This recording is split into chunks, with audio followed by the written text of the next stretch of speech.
Next question है कि ABC एक संभव त्रिभुज है जिसकी भुजा 18 सेंटीमीटर है। यदि BC पर एक बिंदु D इस प्रकार है कि BD इक्वल टू 1/3 BC है तो हमें AD की लंबाई पूछिए। देखो इसका पहले मैं आपको सिनेरियो समझाता हूँ कि क्वेश्चन में दिया क्या है और फिर देखते कि पूछा क्या है। ठीक है, तो हमें क्वेश्चन में ऐसा कुछ दे रखा है कि एक ABC एक संभव त्रिभुज बना लिया हमने। ठीक है, ये है A, ये है B और ये है C। अब ये त्रिभुज संभव हुए, हमें पता है तीनों साइड इक्वल होगी, तो इसकी एक भुजा जिसकी भुजा 18 सेंटीमीटर मतलब तीनों साइड 18 18 18 है। ठीक है, तो ये हमारे होगी 18, ये होगी 18 और ये होगी हमारी 18। अब इसने BD एक लाइन ड्रॉ की है जो 1/3 BC दे रखा है। ठीक है, अब यहाँ पे B पे एक पॉइंट है D।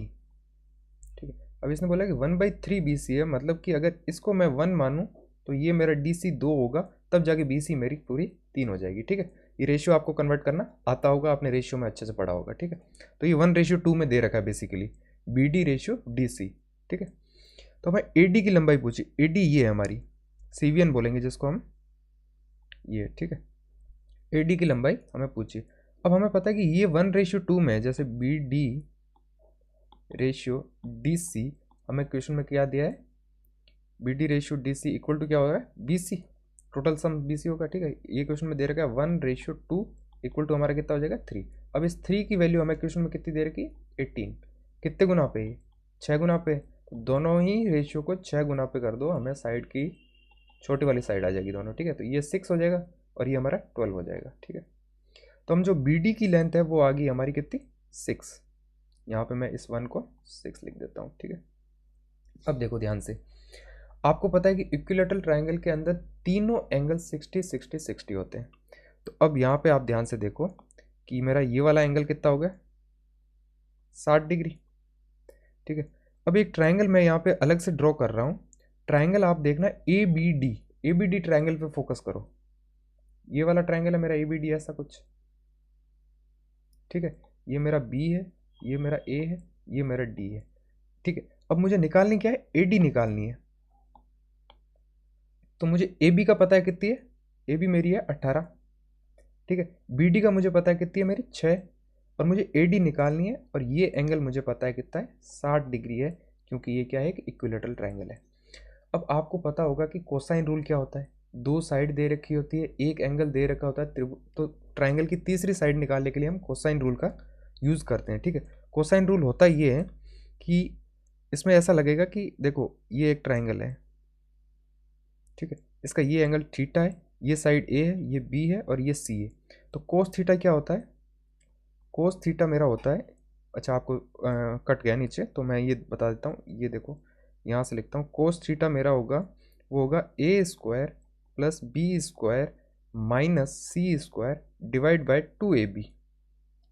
ठीक है, दोनों अगल बगल वाली साइड का स्क्वायर माइनस सामने वाली साइड डिवाइड बाय 2 इंटू अगल बगल वाली साइड, ये होता है कुल मिला के। तो यहाँ पे हम देखेंगे, देखो कि मेरा कोस 60 क्या आएगा, देखो कोस 60। ठीक है, इसको मैं इक्वल टू यहाँ से शुरू करता हूँ, तो यहाँ से इसको हटा के यहीं पे कर लेते हैं, आपको बेटर अंडरस्टैंडिंग मिलेगी इस क्वेश्चन की। तो देखो कोस 60 मेरा ये हो जाएगा कि कोस 60 इक्वल टू अगल बगल वाली साइड का स्क्वायर, 18 का स्क्वायर प्लस 6 का स्क्वायर, 18 का स्क्वायर प्लस 6 का स्क्वायर माइनस सामने वाली साइड क्या है, AD का स्क्वायर डिवाइड बाय क्या होता है हमारा, 2 इंटू अगल बगल वाली साइड, 2 इंटू 18 इंटू 6। ठीक है, तो अब हम इसको सिंप्लीफाई करेंगे। कोस 60 की वैल्यू कितनी होती है, 1/2। ठीक है, तो हमें पता है कि अगर मैं यहाँ पे 1/2 लिखूंगा तो इस 2 से ये 2 कैंसिल आउट हो जाएगा, ये 18 इंटू 6 इधर चला जाएगा। कुछ चीज़ें होती है जो आप राइटिंग में कम लिखो एग्जाम में, ताकि आपका टाइम बचेगा। ठीक है, तो 18 इंटू 6 उधर गया, 18 इंटू 6 इक्वल टू 18 का स्क्वायर 324 प्लस 6 का स्क्वायर 36 माइनस AD²। ठीक है, अब यहाँ से मैं AD² अगर निकालूंगा, ठीक है, तो यहाँ पे ये हो जाएगा 18 इंटू 6 मेरा कितना हो गया, 108। तो 324 प्लस 36 माइनस 108। ठीक है, 324 प्लस 36 कितना हो गया मेरा, 360 माइनस 108। ठीक है, तो 108 इसमें से घटाऊंगा तो ये हो जाएगा मेरा 252। तो AD का स्क्वायर मेरा हो गया 252। ठीक है, तो AD की वैल्यू क्या आ जाएगी, AD की वैल्यू आ जाएगी मेरी ये हो जाएगा 36 इंटू 7। ठीक है, 36 इंटू 7 और इसका रूट। ठीक, तो 36 से 6 बार आ गया, तो ए डी की वैल्यू आ गई 6√7।